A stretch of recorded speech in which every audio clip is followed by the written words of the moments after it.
Hello teacher Jimmy and classmates, welcome to our presentation. Today we are going to talk about how to be a good teacher. So let's get started. Enjoy it. Good morning, Andrea. How have you been? Good morning, Gabriel. I'm really good. Could you give me a few minutes to talk about something really important? Of course. Let's go into my office. How can I help you? I was wondering, what makes a good teacher for you? First of all, a teacher must love his job. If he enjoys his job, classes will be more interesting for his students. Teachers who seem fed up and unhappy with what they do tend to have a negative effect on their students. Some students say that the teacher who has his own personality and does not hide it from the students, so he is not only a teacher, but also a person, and it shows in the classes.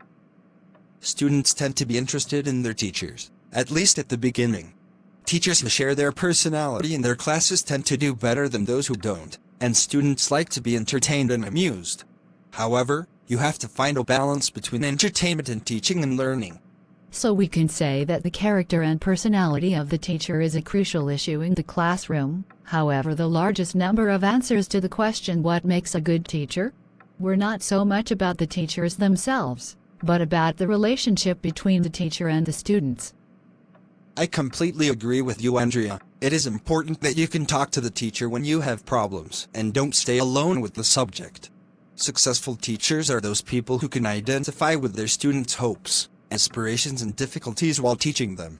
And what is your opinion that teachers should be able to correct people without offending them? Explaining to students that they have made a mistake is one of the most dangerous encounters in the classroom. It has to be done with an act. The teacher has to measure what is appropriate for a particular student in a particular situation. Classroom management, the ability to control and inspire a class, is one of the fundamental skills of teaching. I have another question for you. How should teachers talk to students? According to my experience, the most important thing is that teachers empathize with the people they are talking to, in this case with the students. Once they had done it, their empathy will allow them to feel whether the level of language they are using is appropriate for the students or not. So, newer teachers need to concentrate their focus on their own speaking style in the classroom.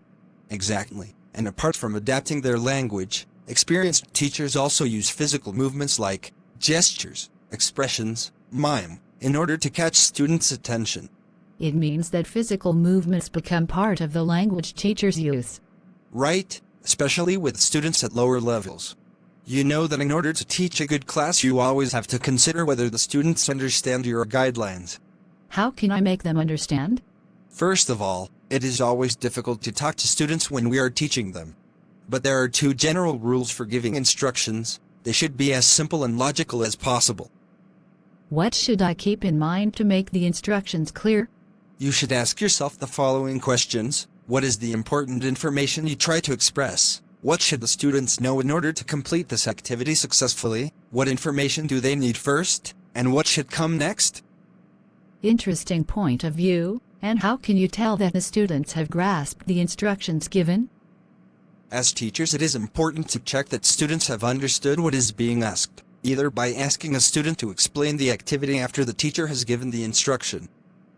In other words, a good teacher should be comprehensible, clear and well organized when explaining the instructions to the class. I have another doubt. Who should talk in class? There's a debate about the amount of time teachers should spend talking in class. However, students are the people who need the knowledge and practice, not the teacher. Therefore, a good teacher maximizes student talking time and minimizes teacher talking time. Are you saying that it is better for students to speak in class before the teacher? I mean that the student talk time allows the students have more opportunities to practice the language. However, good teacher talking time can also have beneficial qualities if teachers know how to adjust the language to the student's level for meaningful learning. So the students should speak more time in class to promote their own learning, and the teacher only has to be a guide for them. One of the best ways to keep your students interested in your classes, or to avoid boring them, is to avoid the same routines. I got it. Could you help me with some tips for this? Sure. Take note. If you are going to teach your classes wearing informal clothes, You should at least one day show up in a suit. You should also not be sitting at your desk all the time. You should also stand up to give some lessons in your class.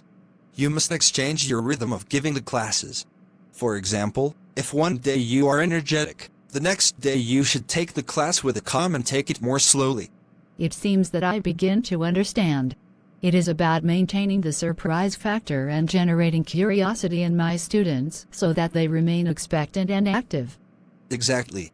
And so you will prevent them from getting bored in your classes. Okay, Gabriel, the last question is, how important is it to follow a prearranged plan?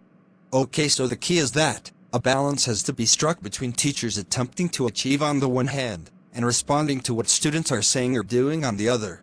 So that means that only good teachers recognize that their plans are only prototypes, and they may have to abandon some or all of them if things are going too fast or too slow. Yeah, exactly. Good teachers must be flexible with their plans. Thank you so much for sharing your experiences and advices with me. You're a great friend and teacher. That's all for today. Thanks for your attention. It was a pleasure to present this topic.